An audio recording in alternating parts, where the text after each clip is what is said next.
Tanpa kita sadari sebenarnya masih banyak pintu yang terbuka.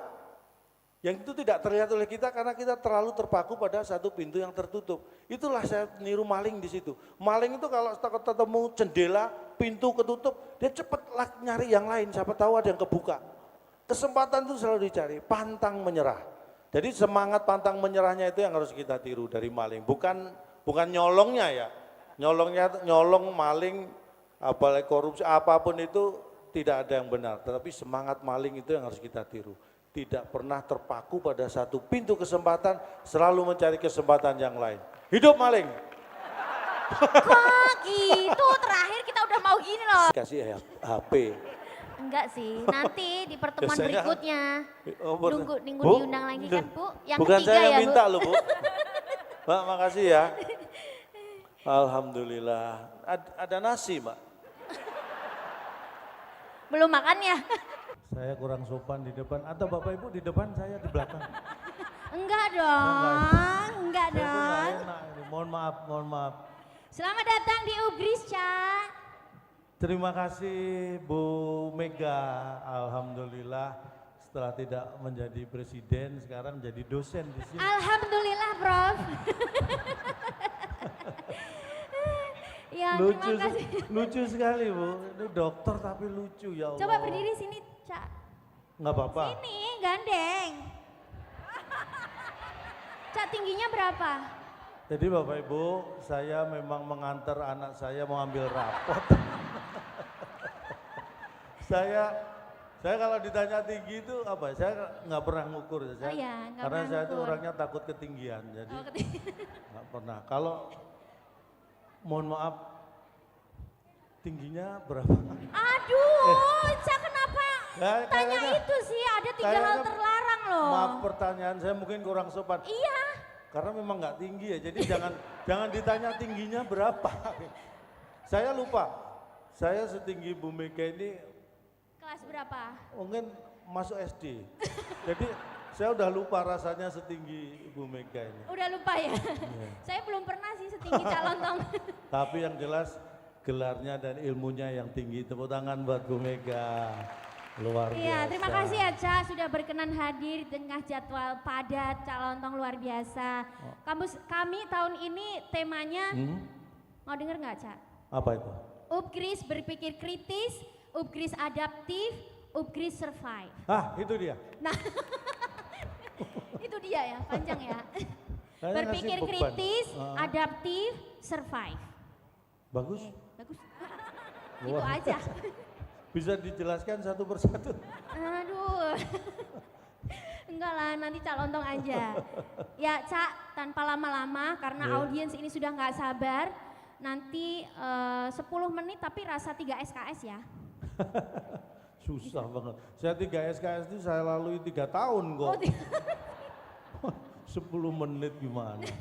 iya. Nanti untuk Bapak Ibu dan hadirin sekalian, baik yang hadir secara offline di sini dan juga di layar YouTube, silahkan menyiapkan pertanyaan. Nanti akan ada sesi Q&A.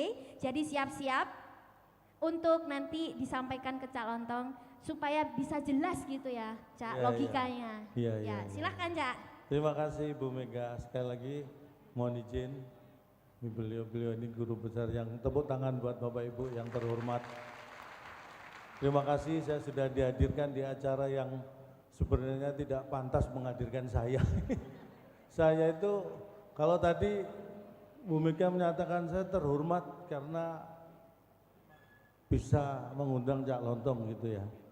Kalau saya mohon maaf saya diundang di sini malah saya merasa kayak terhina gitu Bu. Karena acara Dies Natalis yang ke-44 dari Upgris yang diundang pelawak. Mungkin saya pikir ini apa hasil dari perenungan ketika Upgris Dies Natalis yang ke-42 ketika mengundang Prof. Renat Kasali. Mungkin memang apa ya, zaman itu berubah. Nah itulah akhirnya Dies Natalis ini ngundang pelawak, terjadi perubahan di Upgris ini. Sepertinya kalau sementara awal kesimpulan saya begini, bahwa di Upgris ini masalah ilmu, masalah iman sudah nggak ada masalah. Karena apa? Jelas Dies Natalis yang diundang pelawak. Karena kalau imannya masih stabil, yang diundang pasti ustadz. Iya kan? Kalau ilmunya masih belum mumpuni, yang diundang ya profesor-profesor. Ini secara ilmu, secara iman sudah stabil, sudah mantap, makanya yang diundang pelawak. Itu kesimpulan pertama saya. Jadi nggak apa-apa, sering-sering undang nggak apa-apa, nggak usah nunggu dies natalis. Saya kira karena ini Bu Rektor akan mengevaluasi ya Bu Suci ya. Jadi kalau memang ini bagus, rencananya mau mengundang saya sebulan sekali Bu ya. Saya siapkan waktu Bu. Mungkin saya bisa jadi ya dosen terbang lah. Jadi saya akan mengajari bagaimana hadrah dan samrah yang baik. Terbang ya. Alhamdulillah, mungkin saya cerita background sedikit ya. Saya itu tadi kalau disebutkan ada menyebut Mauspati, saya memang kelahiran di Mauspati, Kabupaten Magetan. Saya sampai kelas 2 SMP di sana, kemudian kelas 3 SMP saya sudah pindah di Surabaya sampai lulus kuliah. Tadi disebutkan, saya kuliah di Elektro ITS Arus Kuat. Mungkin bagi sebagian orang menganggap bahwa hidup saya ini lurus-lurus saja dan enak-enak saja, tapi sebenarnya tidak seperti itu. Saya orang yang tidak pernah bisa mencapai cita-cita saya. Saya dulu kuliah di kampus saya itu bercita-cita ingin menjadi insinyur. Makanya saya kuliah elektro, pengen jadi insinyur Bu Rektor. Tapi ini yang membuat saya merasa saya walaupun lulus di ITS, tapi saya merasa tidak mencapai cita-cita karena ketika saya lulus, gelar insinyur itu diganti dengan ST, sarjana teknik. Jadi saya cita-cita pengen jadi insinyur, udah lempeng ini kuliah udah bener, lulus gelarnya ST. Astagfirullah, cita-cita gak tercapai saya, gak jadi insinyur. Makanya kalau Bapak Ibu lihat di KTP saya, ini saya paksakan saya kasih gelar IR. Ini serius, kalau nggak percaya nanti kalau saya diundang lagi saya bawa KTP saya. Jadi gelar IR itu saya pasang di KTP saya supaya saya merasa tidak gagal mencapai cita-cita walaupun sebenarnya gagal. Karena saya lulus jadi sarjana teknik bukan insinyur. Dan akhirnya sekarang malah jadi pelawak. Jadi semakin gagal lagi saya. Semakin gagal lagi, makanya kalau saya di kampus itu disebutnya, guru besar di ITS itu menyebut saya ini salah satu alumni yang ini menurut beliau ya, sukses di jalan yang sesat. Karena semua orang teknik lulusannya kerjanya sesuai bidang, saya itu jadi pelawak yang jauh banget dari keilmuan, tapi menurut beliau-beliau alhamdulillah saya dianggap sukses. Artinya mungkin saya tidak membuat malu kampus saya ya, karena kalau sudah jadi pelawak nggak sukses mungkin malunya bertambah kampus saya. Ini minim masih sukses lah walaupun memalukan sebagai pelawak gitu. Tapi alhamdulillah, makanya dulu saya kalau ada reuni, kumpul-kumpul alumni itu, saya tuh gimana ya, di sisi lain saya kalau kumpul teman-teman pelawak saya bangga. Karena apa? Karena saya mungkin salah satu pelawak yang punya gelar sarjana teknik kalau kumpul pelawak. Tapi kalau kumpul alumni kampus saya jadi minder karena saya satu-satunya sarjana teknik yang jadi pelawak. Jadi itu bikin saya minder. Makanya apalagi ketika hidup masih susah itu, wah berat sekali. Akhirnya setelah itu alhamdulillah kalau ada acara reuni saya sudah nggak minder lagi karena saya memang nggak pernah datang. Jadi bisa kasih tips Bapak Ibu ya. Ternyata untuk menghilangkan minder itu cukup dengan tidak datang. Itu terbukti ketika saya acara reuni saya nggak datang, saya nggak minder. Karena kalau saya nunggu sukses baru mau datang supaya nggak minder, nah saya nggak tahu suksesnya kapan. Cukup dengan tidak datang otomatis minder hilang. Jadi kita harus punya cara, itu yang saya sebut dengan optimis dengan cara minimalis. Nah itu, saya bisa optimis, bisa semangat, nah walaupun dengan cara sederhana, cukup dengan tidak datang. Nah ya alhamdulillah kalau sekarang saya datang nggak datang di acara reuni diundang karena disuruh ngisi acara itu. Jadi ya repot. Tapi alhamdulillah kalau dengan Upgris ini saya nggak tahu, walaupun ini pertama kali bertemu dengan Bapak Ibu sekalian, tapi rasanya kayak belum pernah berjumpa sebelumnya gitu Bu. Oh memang gitu. Oh saya kira di sini beda sama ya. Ini gimana? Nggak susah ya menceritakan gitu. Makanya saya mengatakan bahwa kampus dimanapun itu adalah tempat yang menjadi kawah yang menggodok kita semua. Tapi akan menjadi apa kita nantinya? Peran kampus sudah selesai di situ ketika sudah melepas kita sebagai alumni. Yang membuat kita menjadi apa adalah diri kita masing-masing, karakter kita masing-masing. Dan itu juga yang akan menentukan seberapa bangganya kampus sudah melahirkan kita sebagai alumninya. Makanya saya berharap nih mahasiswa, di mana mahasiswa? Oh ini mahasiswa, jangan sampai ada yang jadi pelawak. Jangan bikin malu Upgris. Jangan ditiru ya, saya itu sosok yang saya sering tampil tapi saya mengatakan jangan pernah ditiru orang seperti saya karena yang hanya mengharapkan keberuntungan, tidak mengandalkan ilmu. Tapi kalau di Upgris ini saya yakin 44 tahun, karena dikatakan bahwa hidup itu dimulai usia 40 tahun. Life begin at 40. Kalau Upgris ini 44 tahun, artinya ini sudah matang, sudah berpengalaman. Kenapa disebut matang dan berpengalaman itu biasanya diistilahkan dengan banyak makan asam dan garam. Karena apa? Pengalaman itu kalau dulu tempuhlah, carilah ilmu sampai ke negeri Cina. Jadi pengaruh geografis itu sangat tinggi dalam sebuah pengalaman. Karena dulu jarak itu menjadi masalah ya. Kalau sekarang mungkin ke Cina kemana dalam sekian jam sudah nyampe. Kalau dulu jarak jauh, geografis yang jauh itu akan mematangkan pengalaman. Makanya kenapa disebut dengan asam dan garam. Karena secara geografis asam itu di gunung, garam di laut. Itu secara geografis jauh. Tapi bisa dipertemukan.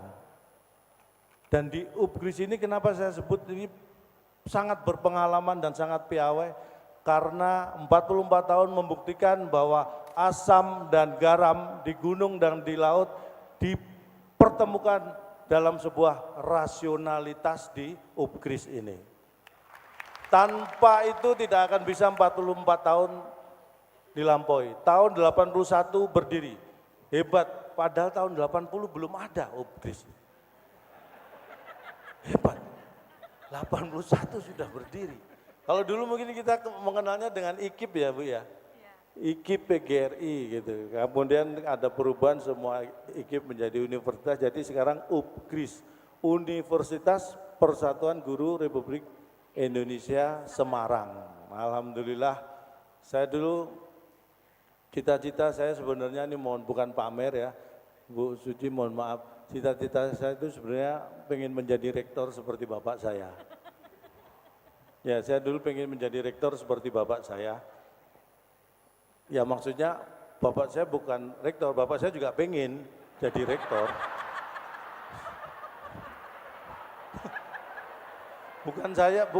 Bukan saya anaknya rektor, bukan.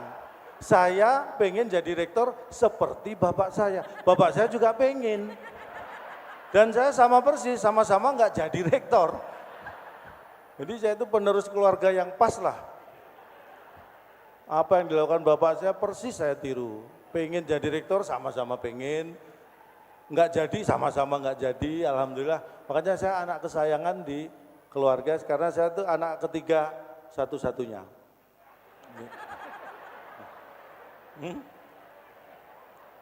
Iya, saya di keluarga itu anak ketiga satu, karena saya bukan kembar. Karena tetangga saya itu ada anak kedua kembar, jadi dia bukan anak kedua satu-satunya karena kembar. Kalau saya anak ketiga satu-satunya karena nggak kembar. Alhamdulillah, saya terlahir di, mohon maaf, bapak ibu saya itu dulu tinggal di lingkungan yang, ya daerah yang tidak mampu lah. Hanya bapak ibu saya yang berada dalam keadaan tidak mampu juga.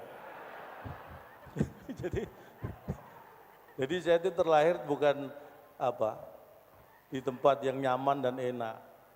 Karena dulu menurut cerita, saya itu aneh sejak kecil, sejak lahir. Biasanya orang yang mengalami sesuatu, itu biasanya kan bisa bercerita. Bukan begitu Pak Mutia? Kalau orang tahu pengalaman, mengalami, pasti bisa bercerita. Saya ini aneh, saya itu mengalami sebagai pelaku, tapi nggak pernah bisa cerita. Saat kelahiran saya. Bener Bu, padahal saya yang lahir, tapi saya suruh cerita nggak bisa. Aneh, saya itu sejak lahir aneh memang. Jadi menurut cerita dulu ya, ini katanya nih, ketika zaman saya lahir tahun 70, jadi belum ada operasi sesar, belum ada, masih normal, masih alami. Jadi ini bapak-bapak, terutama nih bapak-bapak emas-emas nih ya, menurut ilmu, pengetahuan, secara ilmiah, seorang ibu ketika melahirkan normal ya, itu rasa sakit yang diderita atau dirasakan itu setara dengan, bayangkan 99 tulang dalam tubuh ini patah bersamaan. 99 tulang patah bersamaan itu rasa sakitnya seperti itu ketika melahirkan normal. Bayangkan tuh, mungkin yang pernah mengalami satu tulang patah saja sakitnya seperti itu. Bayangkan ini 99 tulang patah bersamaan. Itulah pengorbanan seorang ibu. Tepuk tangan buat ibu-ibu yang ada di sini. Luar biasa. Makanya menurut cerita, ketika saya lahir, ibu saya dan saya bayi yang dilahirkan itu sama-sama nangis di kasur. Itu menurut ceritanya. Mungkin karena saya memahami karena sakit yang dirasakan ibu saya 99 tulang bersamaan patah itu seperti itu. Jadi saya sebagai bayi dan ibu saya yang melahirkan itu sama-sama nangis di kasur. Nah bapak saya memang agak lain. Bapak saya beda ya. Bapak saya tidak nangis di kasur, tapi bapak saya nangisnya di kasir. Pas di kasir Bu, nangis bapak saya. Kok mahal, mungkin gitu ya, nangis. Dan ini menurut cerita, nangisnya bapak saya itu lebih kencang daripada ibu saya. Jadi setelah dewasa saya berpikir, berarti saat itu berapa tulang bapak saya yang patah bersamaan ya. Ibu saya yang 99 tulangnya bersamaan patah yang dirasakan masih kalah kenceng nangisnya dengan bapak saya.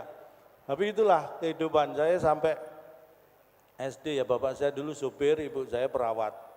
Jadi yang merawat anak dan bapak saya. Jadi ibu saya itu perawat di Rumah Sakit Iswahyudi, dia Pangkalan Angkatan Udara di Maospati itu.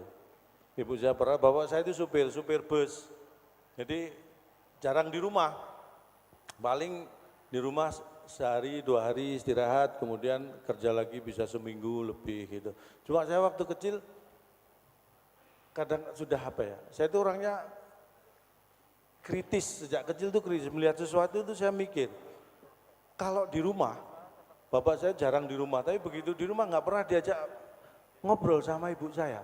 Itu saya awal-awal SD, ini kenapa orang tua saya bermasalah gitu kan, kok nggak pernah diajak ngobrol. Akhirnya saya beranikan diri tanya ke ibu, Bu, bapak kan jarang di rumah, kenapa kok nggak diajak ngobrol?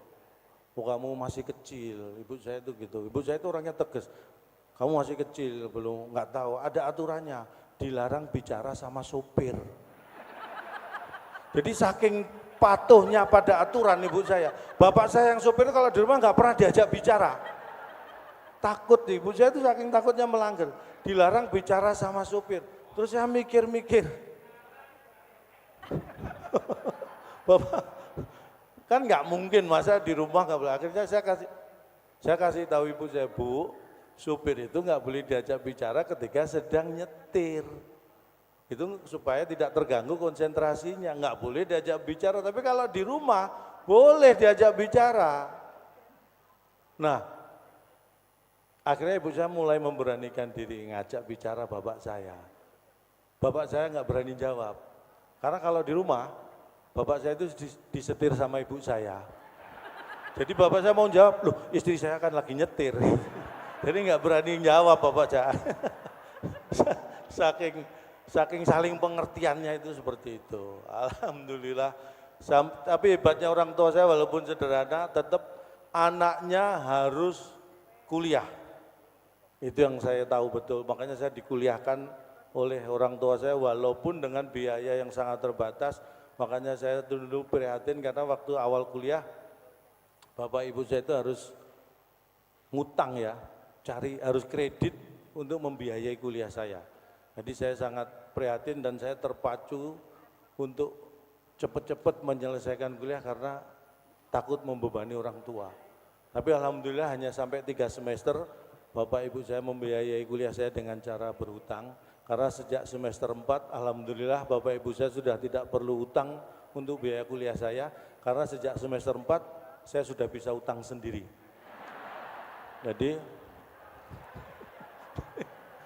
Jadi bapak ibu saya sudah setengah jalan, tinggal bayarnya aja, lebih ringan, nggak harus nyari utangan gitu. Jadi alhamdulillah sejak semester 4 saya sudah membantu orang tua. Jadi sehebat apapun kita, tapi menjadi anak yang berbakti itu jauh lebih utama. Dan saya yakin mahasiswa UGRIS adalah mahasiswa-mahasiswi yang berbakti kepada orang tua, berbakti kepada kampus tercinta. Mungkin sampai di sini dulu, nanti kita akan sambung lagi, nanti seperti disampaikan Bu Mega tadi, nanti ada Q&A, silakan diberi kesempatan mungkin 3, 4, atau 5 orang bertanya, yang lainnya siap-siap menjawab ya. Silakan. Iya, terima kasih Cak, silakan duduk Cak. Luar biasa ya, reflektif sekaligus menggelitik logika. Tepuk tangan yang paling meriah untuk Cak Lontong Bapak Ibu semuanya. Ya, kita semua tahu ya Bapak Ibu, Cak Lontong ini bukan sembarangan orang atau orang sembarangan. Saya bukan orang kebanyakan. Oh, bukan orang kebanyakan. Karena kebanyakan orang bukan saya. Oh iya benar. Ya, luar biasa Cak Lontong berkenan hadir di UGRIS. Cak, kok mau sih datang ke UGRIS? Bukannya banyak kampus yang mau juga undang Cak Lontong. Apa UGRIS itu terdengar seperti upgrade? Wih, ngeri lah ada sombong. miripnya ya? Iya. UGRIS upgrade. Ya, mirip-mirip kan? Saya sebenarnya gini ya, kalau disebut mungkin dilema ya. Jadi ketika saya ditelepon waktu itu yang menghubungi saya Pak Ibnu. Iya, itu orangnya di situ tuh. Pak Ibnu ini ternyata dosen olahraga ya. Iya. Jadi tadi waktu menjemput saya aja dari bandara, saya naik mobil, beliau lari di samping mobil. Saking sekalian mau olahraga juga ya.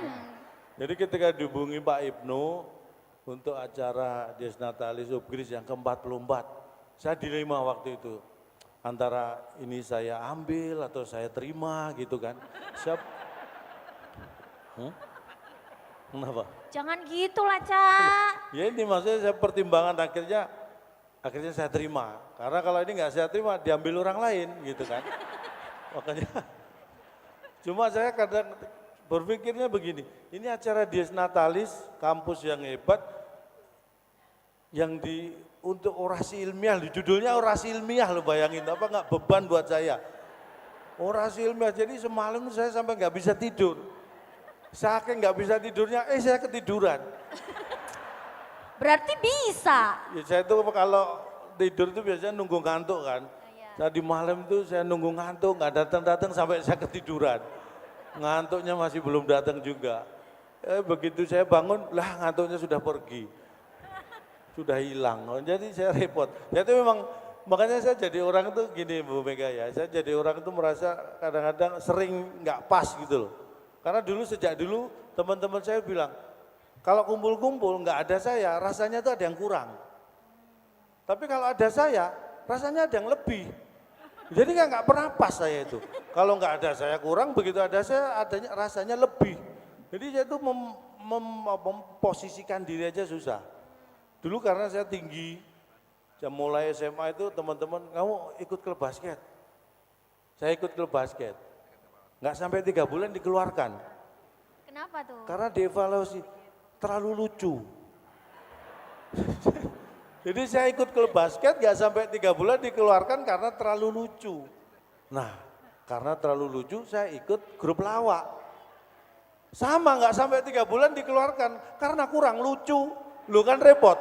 Ikut klub basket terlalu lucu, ikut grup lawak kurang lucu. Saya itu makanya kalau saya diundang di sini nanti kurang memberikan sesuatu yang diharapkan ya mohon maaf karena saya memang nggak kurang pas naruh dimanapun saya nggak pas. Tapi mudah-mudahan apa yang saya sampaikan nanti mudah-mudahan kurang bermanfaat ya. Jadi Ya bermanfaat. harapannya kalau sesuatu itu kalau kurang kan pengen nambah. Oh, supaya ngundang lagi ya maksudnya ya? Setidaknya kalau punya acara kan karena merasa kurang, nah ngundang saya Oh, lagi. cocok. Ini Gitu. mengandung iklan ya Bapak Ibu Mengandung ya. iklan. Mengandung iklan. Ya oke. Cak, Iya. saya nggak nyangka loh kalau lulusan dari teknik elektro. Itu beneran. Ah, saya juga nggak nyangka kok. Kalau saya, Bapak Ibu ini ada yang Bener. dari fakultas teknik nggak? Coba angkat tangan. yang Mahasiswa dari dari teknik, fakultas Pak. teknik. Dosennya teknik. Ngumpet di mana? dosen. Nah, lambaikan Ini tangan ke mahasiswanya kamera. yang teknik mana? Mahasiswanya itu tuh. Oh, itu. Lumayan. Yang nggak teknik nggak usah ikut-ikutan. Ya kali supaya Tadi yang kesorot teknik mana kamera. ini tiba-tiba, Biar masuk TV. orang teknik itu beda memang, orang teknik itu beda. Saya itu walaupun apa ya, saya itu dulu kuliah di elektro tapi saya lulus benar-benar lulus. Hanya memang saya nggak tahu alam itu memang tahu ya, alam itu tanpa kita beritahu tahu yang diperlukan atau yang dibutuhkan. Ini mohon maaf, saya lulusan elektro ITS tapi ijazah saya dimakan rayap. Ini serius Bu. Nah kalau nggak percaya Bu, nanti kalau saya diundang lagi saya bawa Mengandung ijazah iklan saya. lagi. Tadi kan KTP ya, sekarang ijazah 2. Berarti 2 kali ngundang lagi Bu. Saya bawa Nambah 2 satu. kali ya. Oke. Jadi benar, mungkin karena rayap itu tahu kalau ijazah saya nggak kepake, makanya dimakan sama dia. Nanti kalau nggak percaya saya bawakan. Ijazah saya itu dimakan rayap. Tapi alhamdulillah, jadi rayapnya sekarang kenyang ilmu ya, makan ijazah. Karena udah makan ijazah ya. Itu dia, tapi itulah makanya saya benar-benar saya lulusan elektro ITS. Dan Alhamdulillah ya. Kalau menurut Cak sendiri, mahasiswa sekarang itu lebih cepat ngecas HP apa lebih cepat ngecas logikanya? Nah kan. Ini sesuatu yang kalau saya menilai kayaknya kurang pas juga. Mungkin bapak-bapak, ibu-ibu yang berhak menilai. Tapi menurut saya itu mungkin hanya istilah saja ya. Iya. Kalau dibilang ngecas HP itu kan HP itu sudah kebutuhan sehari-hari. Orang tidak bisa pergi kemana-mana dengan tenang tanpa membawa handphone. Bahkan kemungkinan sudah pergi, handphone ketinggalan, dibela-belain harus pulang atau minta orang untuk nganter. Padahal handphone itu hanya alat, tools, produk sebuah teknologi yang hanya alat membantu. Tetapi seolah-olah hidup kita itu tidak bisa berjalan normal tanpa handphone, tanpa gadget. Ini mungkin bapak-bapak ini kalau harus jujur saya tanya misalnya, bangun tidur pertama kali apa yang dicari? HP. Saya orang teknik, saya orang elektro, saya mohon maaf saya beda dengan bapak-bapak. Saya pertama kali bangun tidur yang saya cari bukan HP. Apa? Anak. Pertama kali bangun tidur yang saya cari adalah anak saya. Karena HP saya dibawa anak saya. Kirain emang sayang anak. Ya, artinya kan saya mengutamakan anak. Begitu anak ketemu, HP ketemu gitu. Oh, Kalau iya, bapak-bapak iya, kan nyari HP, berarti HP lebih utama daripada anak. Itu kan. Itulah bedanya kita gitu. Keren ya. Jadi Nah, mohon maaf, itu- jadi sekali lagi saya katakan teknologi itu hanya alat bantu. Jadi ngecas HP karena kebutuhan ya pasti lebih cepat dan lebih paham lah anak-anak muda zaman sekarang. Apalagi sosmed di mana-mana, ya kan saya yakin ini ada yang tiktokers, ada yang selebgram juga atau apapun lah istilahnya. Tetapi bagaimanapun juga namanya alat jangan sampai dia mendominasi dan mempengaruhi kita, tapi sebatas saya kira dikasih surprise, dikasih HP. Enggak sih, nanti di pertemuan Biasanya- berikutnya. Nunggu Bu, diundang lagi kan Bu? Yang bukan ketiga saya yang ya Bu? minta loh Bu. Mbak makasih ya. Alhamdulillah. Ada nasi Mbak. Belum makan ya?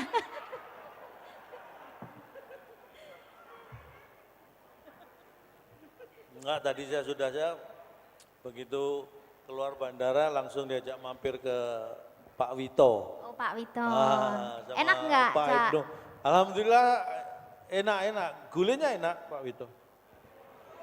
Kok gule sih? Hah? Pak Wito kan nggak jualan gule. Mau jual apa? Soto kan ya Bapak Ibu ya? Soto, Cak. Saya ngetes saja, Bu Mega pernah ke Pak Wito Ya. apa enggak? Cak tahu nggak Semarang itu terkenalnya apa? Semarang, Heeh. tahu dong. Apa? Lumpia. Iya. Tadi itu saya di... Lah aja, iya gitu aja. Saya pikir tebakan yang susah gitu. Iya sih, cuman mau cerita aja. Tadi kan di backstage, Bapak Ibu kalau tahu ya, tadi tuh saya dikerjain sama teman-teman panitia. Jadi suruh berdiri. Kalau ini Cak Lontong, kalau ini Cik Lumpia. katanya Cik Lumpia. Iya, luar biasa ya Cak. Seneng banget loh hari ini bisa ketemu langsung sepanggung pula. Saya terus terang tuh agak takut juga karena Bu Rektor saya ini. Kenapa? Takut kan saya. Loh, di mana-mana Bu Rektor itu pasti berwibawa. Iya. Tapi sebenarnya nggak perlu takut, tapi kita harus hormat. Tuh, kok takut sih?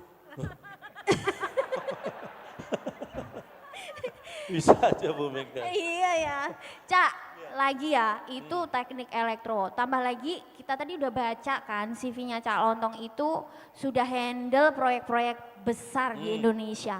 Nah itu bisa begitu tuh luar biasa, lebih seneng mana? Handle proyek atau justru seneng ngisi jadi narasumber seperti ini di kampus-kampus? Sebenarnya itu tidak bisa dibandingkan karena memang eranya berbeda, saatnya berbeda dulu. Kalau saya waktu kerja di proyek, saya benar-benar pakai ilmu saya waktu itu ya, teknik elektro ya ketika di proyek itu. Alhamdulillah saya dulu ikut itu sebenarnya di perusahaan Jepang. Jadi kayak yang tadi yang sebutkan yang proyek apa kondominium Puri Matahari itu, dia punya memang perusahaan gudang garam. Tapi saya sebenarnya bukan bekerja di gudang garamnya, tapi saya bekerja di salah satu QC control di perusahaan Jepang. Jadi saya 4,5 tahun saya ikut perusahaan Jepang. Jadi dibandingkan negara Indonesia saya lebih kuat lah ya. Karena Indonesia hanya betah 3,5 tahun ya di bawah Jepang. Saya 4,5 tahun. Setahun lebih lama daripada Indonesia gitu. Cuma kan. Baik, udah. Udah, jadi itu yang saya sampaikan. Kita mau lempar pertanyaan ke Boleh, penonton. boleh. Masih seneng di sini kan? Masih betah. Ya. Baik, Bapak Ibu dan peserta, teman-teman mahasiswa, Bapak Ibu guru mana suaranya? Pak Sakbani mau bertanya tuh. Boleh. Sapa dulu tuh guru-guru Halo, yang sebelah kanan. Oh ini bu guru, Bapak Iya, guru. lambaikan tangan ke kamera Bapak Ibu. Wah. Yang tinggi Ini luar beliau-beliau ini biasa. pahlawan tanpa tanda jasa. Sekarang sudah berjasa, ada jasanya. Iya, tapi kan tetap bahwa pengorbanan dan perjuangan beliau itu Mantap tidak lah ya. ternilai Iya. begitu. Karena Tepuk tangan. tanpa bapak-bapak dan ibu-ibu, maka bapak-bapak ibu nggak ada di sini. Iya sih. Jadi kalau tanpa Terima Bapak Ibu kasih, nggak ada di sini. saya atas nama murid-murid di Indonesia mengucapkan terima kasih kepada Bapak Ibu guru kita yang luar biasa. Luar biasa. Kita bisa seperti ini karena guru-guru kita itu dia. Ya. Monggo Pak Sabani. Ya, Pak Sabani. Jangan Mic-nya susah-susah, Bapak Ibu Pak. minta tolong. Pertanyaannya jangan susah-susah Pak ya. Hidup saya Iya, sudah nggak susah. kayak ujian ya. Mudah-mudahan pertanyaannya nggak kayak ujian.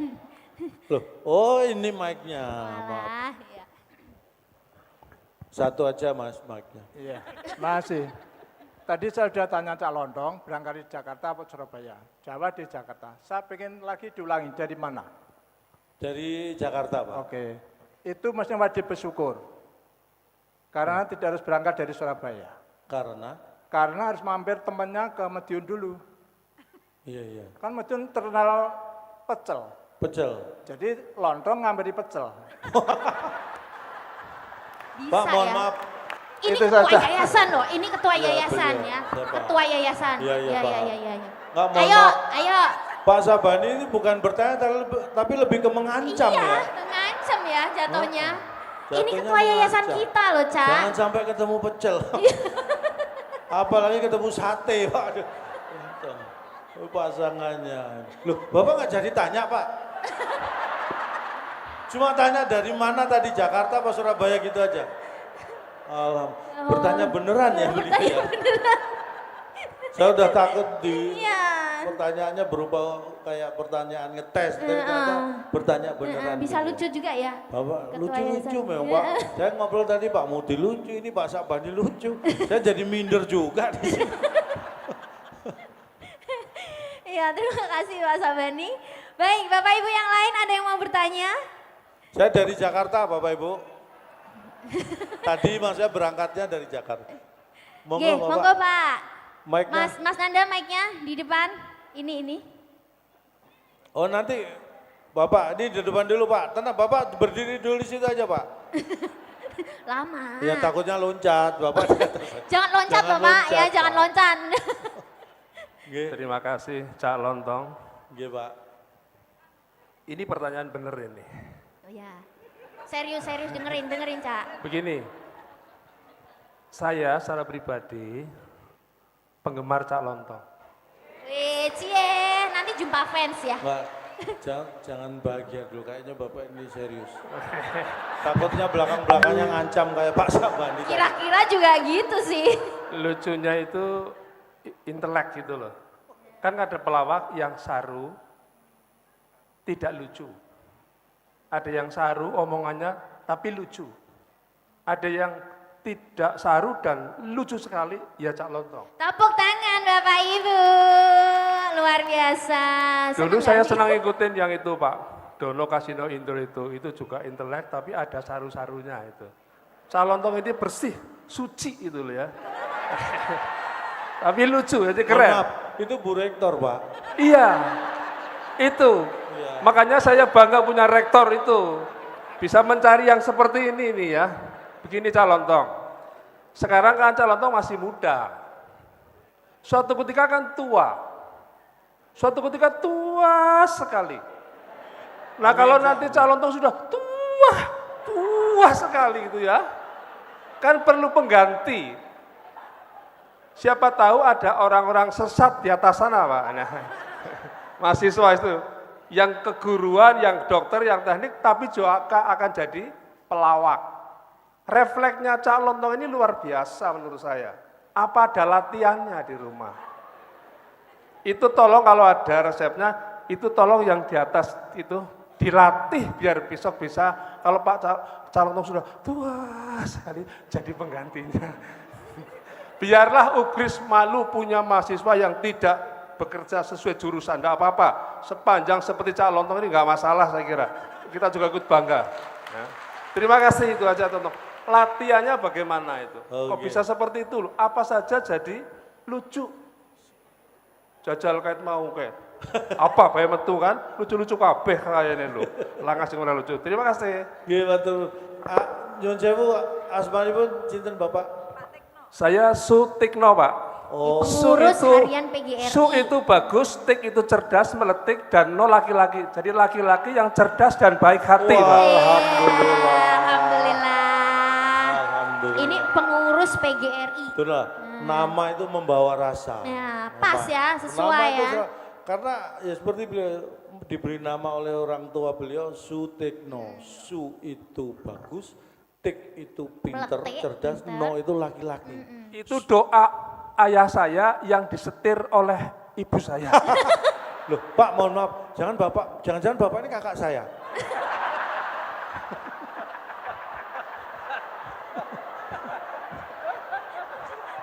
Saya adiknya lah, wong saya kelahiran 72. Jadi Pak Sutikno, saya nyebutnya harus nama beliau itu harus lengkap, Bapak Sutikno. Jangan sampai saya biasanya kalau nama mohon maaf Sutikno kan dipanggil Pak Tikno. Pak Tikno. Nah, saya nggak boleh manggil Tikno karena kesannya bukan bukan manggil tapi memerintah. Tikno. Disuruh ngetik gitu. Tikno. Mohon izin nama saya sekarang diganti Tony, Pak. Nama pendek, nama panjangnya A'udzubillahi minasyaitonir rajim.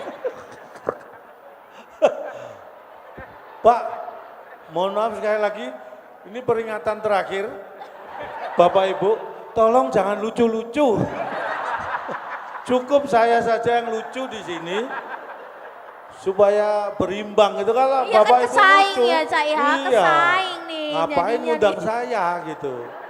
Pak Tekno aja ternyata udah lucu gitu. Kakak beradik. Karena dulu di Jawa Timur di Sri Mulat itu ada pelawak namanya Tekno. Jadi kalau dulu ada adegan di waktu adegan di polisi gitu penjara. Nama siapa? Tekno. Iya ini mau saya ketik. Namamu siapa? Tekno Pak. Iya kamu nggak lihat apa? Ini kan saya mau ngetik. Dulu ada gitu. Mungkin bapaknya Pak Sutekno terinspirasi adegan itu. Ini lucu kalau anak saya beli nama Sutekno. Mohon maaf bercanda Pak. Wah, kan kita saudara. Kalau saya dikejani terus saya mau izin mau kamar kecil. Apakah ada latihannya? Nah ini. Mungkin bedanya saya dengan akademisi itu adalah punya masa-masa, kalau akademisi itu sangat runtutannya itu sangat jelas. Makanya saya merasakan bahwa ketika saya menjadi pelawak, itu bukan profesi melawaknya, bukan bagaimana melawaknya, tapi pengaruh saat saya kuliah itulah yang membentuk bagaimana saya melawak. Walaupun secara ilmu, secara rumus tidak pernah saya pakai, tetapi cara berpikir, pola berpikir yang saya bukan pelajari, yang saya alami selama kuliah itu yang membentuk saya. Mungkin itu juga yang akhirnya bisa membedakan gaya melawak saya dengan yang lain. Karena diakui atau tidak itu sangat membentuk pola pikir saya. Tapi kalau masalah dilatih atau tidak, kalau merasa melatih sebenarnya saya enggak. Cuma saya itu punya prinsip begini Pak Tekno, jangan diketik Pak. Saya manggil Bapak. Pak Tekno langsung diketik. Jadi saya itu punya prinsip begini. Sekecil apapun kehadiran kita itu harus memberi fungsi, memberi arti dan memberi pembeda dengan yang lain. Walaupun itu kecil. Walaupun itu kecil. Kecuali kalau kita memang bisa langsung memberikan yang besar, enggak masalah, tapi kalau setidak-tidaknya sekecil apapun itu harus ada pembeda. Makanya ketika saya dimanapun diundang mengisi acara, saya berusaha menjadi beda, jangan sampai seperti yang lain. Dan menjadi beda itu ternyata sangat mudah, jangan dikira harus susah, harus mikir, enggak. Anda sudah akan menjadi beda ketika Anda menjadi diri sendiri. Karena masing-masing pribadi itu nggak ada yang sama. Begitu Anda menjadi diri sendiri, otomatis Anda beda dengan yang lain. Kuncinya di situ. Dan simple, itu bukan hal yang harus kita cari di mana-mana. Jadilah diri sendiri, maka Anda akan beda dengan yang lain. Itu prinsip. Makanya sebagai contoh dulu mungkin Bapak Ibu pernah melihat ada acara Indonesia Lawak Club di salah satu stasiun TV. Acaranya itu plesetan dari ILC dulu ya. Tapi yang main pelawak-pelawak diskusi gitu. Saya ketika itu acara sudah berjalan kira-kira setengah tahun, saya diundang untuk ikut Pak. Ketika saya itu orang yang dulu kerjanya dari TV, tapi saya itu orang yang sangat jarang nonton TV sebenarnya. Bukan karena saya tidak mau, tapi saya berusaha supaya saya tidak terpengaruh dengan apa yang saya tonton. Saya berusaha seperti itu, makanya saya jarang sekali nonton TV, kecuali kalau memang itu perlu. Dan setiap hari kayaknya perlu. Berarti sering juga ya. Jadi sering kalau gitu. Jadi saya lihat dulu itu acara seperti apa. Nah, ketika saya hadir di situ, saya mikir waktu itu, apa saya ketika diundang, apa yang akan saya keluarkan. Saat itu walaupun teorinya, walaupun prakteknya ngawur, kesannya ngawur, padahal aslinya ngawur. Saya bikin survei. Kalau mungkin Bapak Ibu ingat dulu, saya apapun saya survei. Walaupun surveinya sangat ngaco, tapi itu menjadi pembeda. Jadi akhirnya apa? Akhirnya saya hanya jadi bintang tamu, awalnya hanya tamu di satu episode saja. Tapi karena di situ saya hadir dan mungkin dirasakan oleh stasiun TV dan yang membuat program itu, ini beda. Akhirnya saya diundang sebagai pengisi tetap.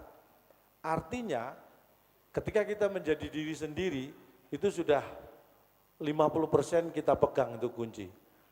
Dan yang lebih penting lagi bahwa sepintar apapun nanti Anda ya mahasiswa-mahasiswa, sehebat apapun profesi Anda nanti, sepintar apapun, setinggi apapun ilmu Anda, satu yang harus Anda pegang.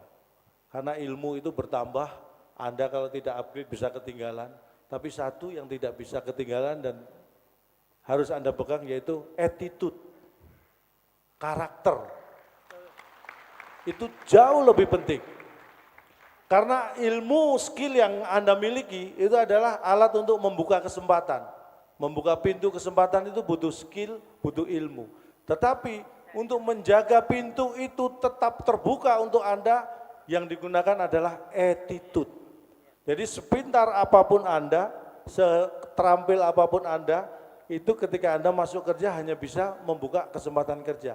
Tapi apakah Anda bisa berkembang, apakah bisa bertahan lama di situ? Attitude yang menentukan. Makanya jagalah itu. Makanya saya orang yang secara prinsip sederhana seperti itu, karena saya selalu belajar dan meniru ilmunya maling. Maling buat saya itu luar biasa. Jangan ditiru perilaku malingnya, tapi attitude karakternya, semangatnya. Loh. Banyak ya, banyak orang-orang hebat, orang pinter itu mudah terlena. Tapi maling itu hebatnya apa?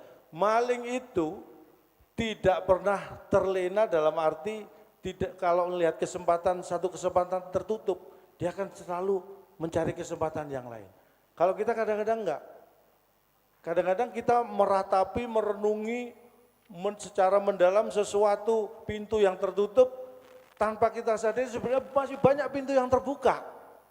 Yang itu tidak terlihat oleh kita karena kita terlalu terpaku pada satu pintu yang tertutup. Itulah saya niru maling di situ. Maling itu kalau ketemu jendela, pintu ketutup, dia cepat nyari yang lain, siapa tahu ada yang kebuka. Kesempatan itu selalu dicari, pantang menyerah. Jadi semangat pantang menyerahnya itu yang harus kita tiru dari maling. Bukan nyolongnya ya. Nyolong, maling, apalagi korupsi, apapun itu tidak ada yang benar. Tetapi semangat maling itu yang harus kita tiru. Tidak pernah terpaku pada satu pintu kesempatan, selalu mencari kesempatan yang lain. Hidup maling. Kok gitu, terakhir kita udah mau gini loh. Maksudnya semangat ininya, bukan perilakunya yang ditiru. Iya. Buat saya itu, jadi tidak dilatih Pak. Tapi itu memang harus kita ciptakan. Saya punya guru yang menurut saya anggap guru ya, sahabat juga, kakak juga, guru juga dalam dunia komedi itu, almarhum. Mungkin Bapak Ibu saya yakin pasti tahu, anggota Sri Mulat juga Bapak Mas Mami Prakoso. Mas Mami Prakoso itu secara pendidikan, secara akademis pendidikannya hanya lulus SMP. Tapi buat saya di dunia entertain dia punya karakter yang sangat kuat. Mas Mami, saya banyak belajar dari beliau. Ada satu pelajaran dari beliau yang saya ingat betul dari dulu sampai sekarang. Jadi begini, beliau menyampaikan langsung kepada saya begini, beliau kalau manggil saya almarhum itu Jal, pelawak itu hukumnya, wajibnya harus lucu.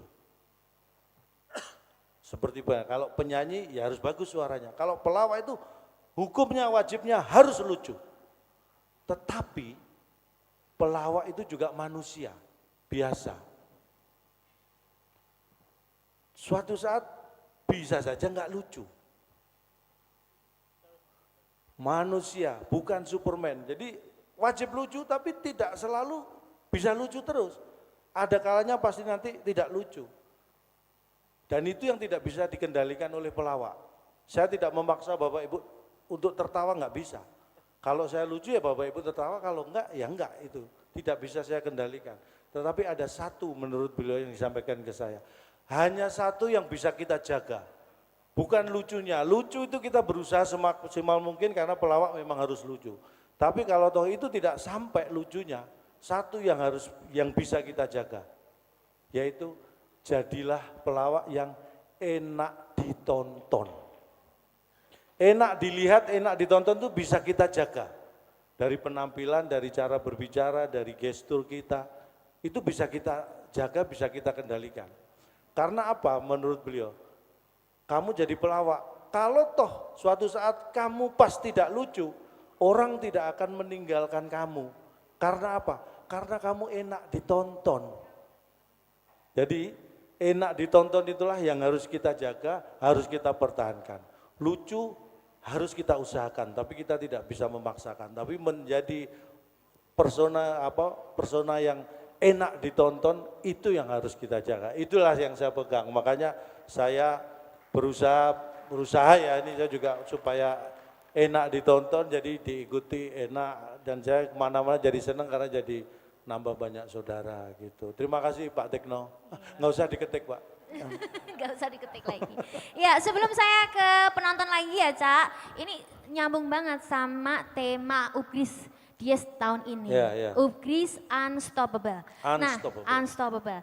Nah, menurut Cak Lontok gimana nih kalau individu atau bahkan lembaga ya, cita-citanya pengen unstoppable seperti tadi, punya tekad yang kuat, pokoknya harus disiplin, kemudian jaga image ya, jaga nama baik yang sudah dibangun. Tapi kadang-kadang kehabisan tenaga duluan sebelum jadi unstoppable, akhirnya jadi stoppable kan? Gimana menurut Cak? Ini saya dipaksa menurut berarti ya. Ini pertanyaannya serius Pak. Iyalah. Ya, mungkin buat saya ini unstoppable itu sesuatu yang mungkin gampang diucapkan, tetapi secara makna itu sangat berat untuk dilakukan ya. Unstoppable, tidak terhentikan. Tapi buat saya sebenarnya mungkin bukan hanya tidak terhentikan, tapi tidak bisa dihentikan.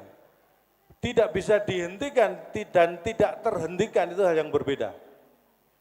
Tidak bisa dihentikan itu oleh sesuatu yang sengaja menghentikan kita. Tapi kalau terhentikan itu bukan oleh sesuatu yang mungkin tidak sengaja membuat kita berhenti. Mobil ada remnya, itu untuk menghentikan. Itu mobil ada remnya, tetapi jalan tanjakan itu otomatis akan menghentikan mobil ketika tidak ada tenaganya. Itu hal yang berbeda, tidak terhentikan dan tidak bisa dihentikan. Itu dua itu yang harus terpenuhi ketika kita akan menjadi unstoppable. Kuncinya apa? Kalau menurut saya ya konsisten. Konsisten itu kunci utama supaya kita tidak terhentikan atau tidak bisa dihentikan. Saya konsisten menjadi pelawak. Itu yang membuat ya saya merasa bahwa bisa berjalan terus karir saya di dunia melawak. Karena saya konsisten menjadi pelawak. Saya itu dulu keluar dari perusahaan Jepang yang saya ikut kerja itu karena ingin kembali lagi menjadi pelawak. Karena saya sudah melawak itu sebenarnya zaman kuliah sudah tahun 91, 92 itu waktu kuliah. Saya sudah dan teman-teman elektro punya program di SCTV dulu namanya Komedi Kampus. Jadi begitu lulus semua kerja masing-masing bubar. Tapi 4,5 tahun saya bekerja, saya memutuskan keluar dan mulai lagi dari nol. Artinya apa? Saya merasa dan orang menilai bahwa itulah yang disebut konsistensi. Konsistensi itu bisa membuat kita unstoppable. Tapi konsistensi itu juga banyak, menurut saya kendalanya banyak. Yang jelas ada dua faktor, internal dan eksternal. Kalau untuk Upgris, ini supaya unstoppable, kita harus konsisten. Dengan apa? Punya tujuan, visi yang jelas. Itu yang paling penting. Perlu nggak tombol pause? Hah? Pause-nya perlu nggak? Pause perlu kan, ini yang atau apa? TikTok itu kan dikasih pause, bunga gitu. Itu kirim-kiriman, emot ya. Pause maksudnya berhenti sejenak. Berhenti sejenak, perlu nggak? Perlu. Jadi unstoppable itu bukan berarti tidak bisa berhenti, itu bahaya juga kan. Unstoppable dalam arti tidak bisa berhenti itu juga bahaya. Unstoppable pun ada saatnya harus berhenti, tapi berhenti bukan berarti tidak melakukan apa-apa. Berhenti bagi seorang yang unstoppable itu adalah saat-saat untuk mengevaluasi dan juga berkontemplasi. Jadi apa yang sudah saya lakukan? Kadang-kadang kita harus berhenti untuk melihat apa yang sudah kita lakukan. Karena ada hal yang ketika kita melakukan itu tidak boleh dengan cara terus berjalan gitu. Makanya harus berhenti sejenak, bukan tanpa melakukan apa-apa, bukan tidak ada tujuan, tapi untuk berkontemplasi, untuk mengevaluasi supaya apa? jalan ke depannya lebih kencang lagi. Nah itu penting, paus juga penting, bukan Iya. berarti nggak boleh, Iya. penting juga gitu. Tadi menarik sekali cita-citanya Cak Lontong sama cita-cita bapaknya Cak Lontong kan pengen jadi Sama. rektor tuh, sama ya. Alhamdulillah sama. Tapi nggak kesampaian Sama-sama, tuh. ya sama-sama terwujud. Terwujud. Nah kalau misalnya diberi kesempatan Cak Lontong jadi rektor, entah di kampus mana ya, kira-kira inovasi pertama apa yang mau diterapkan supaya tadi kampus-kampus yang Cak Lontong nanti mau pimpin benar-benar jadi unstoppable. Ya, ini pertanyaannya, ini lucu pertanyaannya. Ya kan Misal, ya makanya benar. Misal kan? Misal Cak Lontong ditunjuk menjadi rektor di sebuah kampus, inovasi apa yang akan dilakukan? Saya kira sebelum saya melakukan inovasi, ini kampus yang menunjuk saya jadi rektor itu sudah melakukan inovasi yang luar biasa. Nunjuk saya sebagai rektor itu inovasi yang luar biasa dari sebuah kampus. Itu kampus kurang kerjaan itu, nunjuk saya jadi rektor. Orang kampus itu pasti punya guru besar yang hebat. Kalau Cak Lontong jadi rektor, itu kan sebuah inovasi.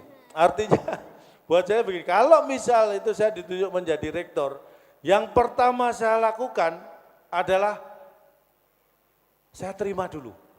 Oh iya. Karena kalau Diterima saya dulu. Tolak nanti diambil yang lain bukan ya. gitu Bu ya. Kalau saya nggak terima dulu penunjukan jadi rektor, saya tidak bisa melakukan inovasi apapun, ya kan? Begitu saya diterima, saya menerima penunjukan menjadi rektor, baru saya mikir, ini kampus beneran atau enggak ya? Kok nunjuk saya jadi rektor gitu? Karena percuma saya melakukan inovasi, ternyata bukan kampus yang nunjuk saya kan. Tapi kalau dua-duanya sudah terverifikasi, saya terima ditunjuk jadi rektor dari kampus beneran, baru saya mikir, ini kampus apa dulu? Karena buat saya, menjadi rektor dari sebuah kampus itu bukan misi pribadi, tapi berarti kita seperti ditunjuk menjadi pilot atau nakoda sebuah kapal, pilot sebuah pesawat terbang, bukan karena ambisi dan misi pribadi, tapi kita dipercaya karena kita punya kemampuan untuk itu. Tetapi yang saya lakukan sebagai misalnya ditunjuk rektor adalah yang membawa kapal atau pesawat itu ke tujuan yang diinginkan oleh kampus. Buat saya itu yang utama. Karena ini mohon maaf, yang namanya jabatan itu kan bisa berganti. Ibu rektor kita dulu mungkin PR Bu ya, pembantu rektor menjadi rektor.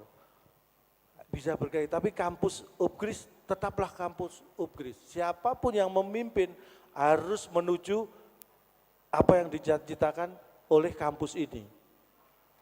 Rektor hanya bisa menjadi pemimpin, membawa ke perjalanan lebih cepat atau tidak ke tujuan. Artinya apa? Punya visi yang harus kita rumuskan bersama, yang harus kita kuatkan, itu dulu.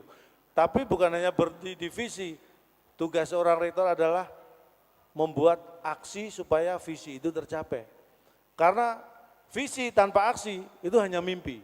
Tapi kalau aksi tanpa visi, nah itu mimpi buruk.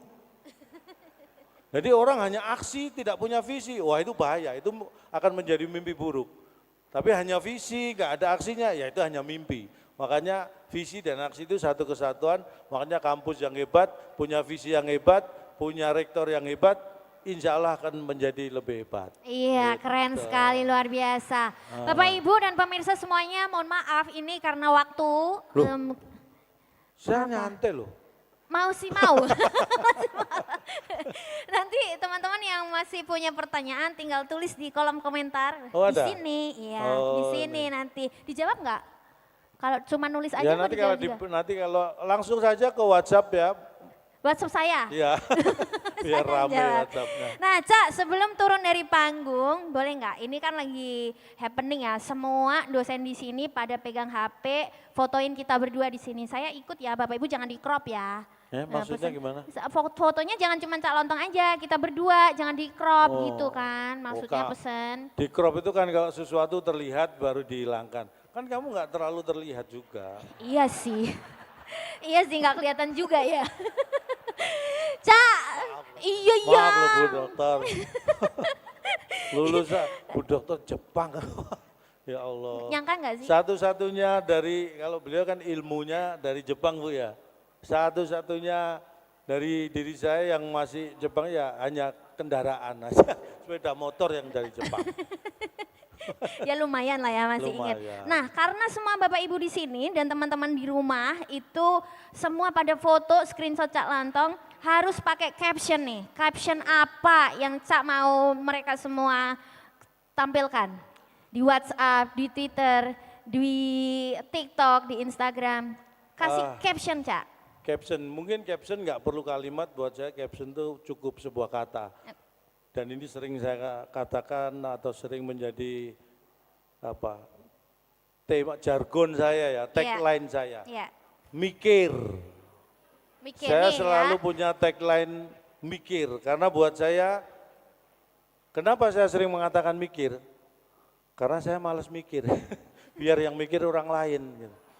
Tapi prinsipnya bukan itu, karena buat saya, ketika kita mengawali sesuatu, memulai sesuatu dengan mikir, maka insya Allah sudah 50% peluang persoalan yang hadir itu sudah tereliminasi. Dengan mikir di awal, minim separuh persoalan yang akan muncul di depan itu sudah minggir, sudah hilang. Artinya kalau toh ada, itu hanya 50% atau kurang dari yang seharusnya. Makanya memulai dengan mikir itu buat saya menjauhkan kita dari hal-hal yang tidak kita inginkan. Iya, Makanya luar biasa ya. captionnya cukup mikir. Mikir. Itu ya Bapak Ibu Mikir. captionnya. Baik.